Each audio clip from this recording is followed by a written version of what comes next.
స్కూళ్ళలో గవర్నమెంట్ స్కూళ్ళలో top 9th-10th మంచిగా చదువుకునే పిల్లగాళ్ళకి కొంత స్కాలర్‌షిప్స్ అనేవి డొనేట్ చేయడం జరిగింది. సో చూడండి ఆయనే ఆ ప్రసంగంలో విజయ్ దేవరకొండ ఏం చెప్పిండంటే, నేను సమాజాన్ని నుంచి ఎంతో కొంత తీసుకున్నా, కృతజ్ఞతగా సమాజానికి ఎంతో కొంత సేవ చేయాలనే ఒక సంకల్పంతో వాళ్ళ వాళ్ళ డాడీ ఏదైతే పుట్టిన ఊరు ఉందో తుమ్మన్నపేట, ఆ విలేజ్‌లో ఈ ప్రోగ్రామ్ అరేంజ్ చేసి అందరికీ ప్రతిభ గల విద్యార్థులందరికీ స్కాలర్‌షిప్స్ అందజేయడం జరిగింది.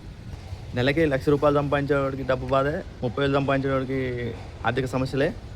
సరే 10,000 సంపాదించేవాడికి ఆర్థిక సమస్యలు ఎట్లా ఉంటాయి అనుకో.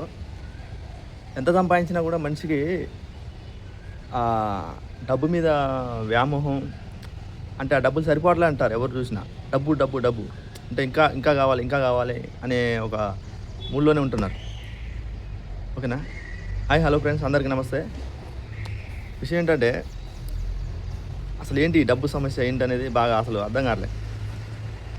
₹1,00,000 సంపాదించిన డబ్బులు ఇంకా కావాలంటున్నారు, సరిపోవట్లే అంటున్నారు. ఈఎంఐలు కట్టాలి, ఇంకా సరిపోవట్లే, ఇంకా కావాలి. ఇంకా అడిగితే ఏంటంటే, ఎంత చెట్టుకి అంత గాలి, ఎంత సంపాదిస్తే అంత ఖర్చు అని అంటారు.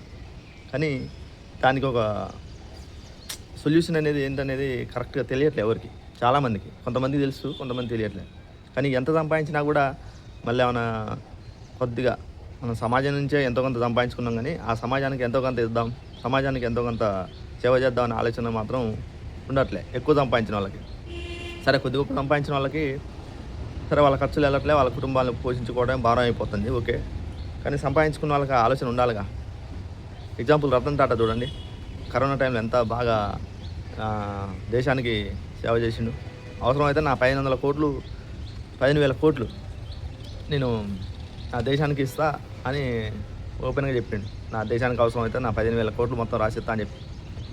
అట్లాగే రీసెంట్గా మ్యారేజ్ చేసుకున్న రష్మిక, విజయ్ దేవరకొండ ఇద్దరు సినిమాల్లో కొంచెం బాగా పాపులర్ అయ్యారు. బాలీవుడ్ స్థాయికి వెళ్ళారు. రష్మిక ఇద్దరు మంచి సంపాదిస్తారు, లవ్ మ్యారేజ్ చేసుకున్నారు. వాళ్ళు మ్యారేజ్ చేసుకున్నప్పుడు నేను నా పుట్టిన గడ్డకి ఏదో ఒక చేస్తా, నేను చదువుకున్న పిల్లలకి ప్రోత్సాహాన్ని ఇస్తా అని చెప్పడం జరిగింది. దాంట్లో భాగంగా వాళ్ళు 2-3 months అయింది మ్యారేజ్ చేసుకొని. వచ్చి ఈరోజు మన తెలంగాణలోని నాగర్ కర్నూలు నియోజకవర్గం అచ్చంపేట మండలంలోని అన్ని స్కూళ్ళలో గవర్నమెంట్ స్కూళ్ళలో టాప్ 9th-10th మంచిగా చదువుకునే పిల్లగాళ్ళకి కొంత స్కాలర్‌షిప్స్ అనేవి డొనేట్ చేయడం జరిగింది. సో చూడండి ఆయనే ఆ ప్రసంగంలో విజయ్ దేవరకొండ ఏం చెప్పిండంటే, నేను సమాజాన్ని నుంచి ఎంతో కొంత తీసుకున్నా, కృతజ్ఞతగా సమాజానికి ఎంతో కొంత సేవ చేయాలనే ఒక సంకల్పంతో వాళ్ళ డాడీ ఏదైతే పుట్టిన ఊరు ఉందో తుమ్మన్నపేట, ఆ విలేజ్‌లో ఈ ప్రోగ్రామ్ అరేంజ్ చేసి అందరికీ ప్రతిభ గల విద్యార్థులందరికీ స్కాలర్‌షిప్స్ అందజేయడం జరిగింది. రష్మిక కూడా చెప్పింది అన్నట్టు, మనం జీవితంలో ఏదో ఒకటి చేస్తుంటాం, కొన్నిసార్లు ఓడిపోవచ్చు, కొన్నిసార్లు గెలవచ్చు. కానీ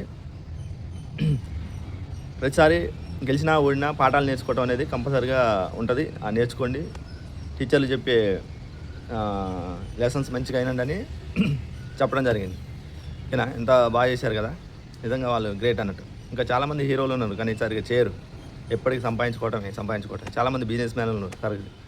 ఓకేనా ఫ్రెండ్స్, దీని మీద మీ అభిప్రాయం ఏందో కామెంట్ చేయండి ఫ్రెండ్స్. ఓకేనా. వీడియోని సెలెక్ట్ చేయండి, షేర్ చేయండి. మనం ఇలాంటి విషయాల గురించి డైలీ మాట్లాడుకుందాం. ఖచ్చితంగా మన వీడియోస్ని ఫాలో చేయండి. ఫాలో చేయాలంటే ఏం లేదు, సబ్స్క్రైబ్ చేసుకొని గంట సింబల్ నొక్కండి. మన వీడియోస్ అన్నీ వస్తూ ఉంటాయి నోటిఫికేషన్ రూపంలో. మాట్లాడుకుందాం. ఏమైనా ఉంటే కామెంట్ చేయండి ఫ్రెండ్స్. Thank you.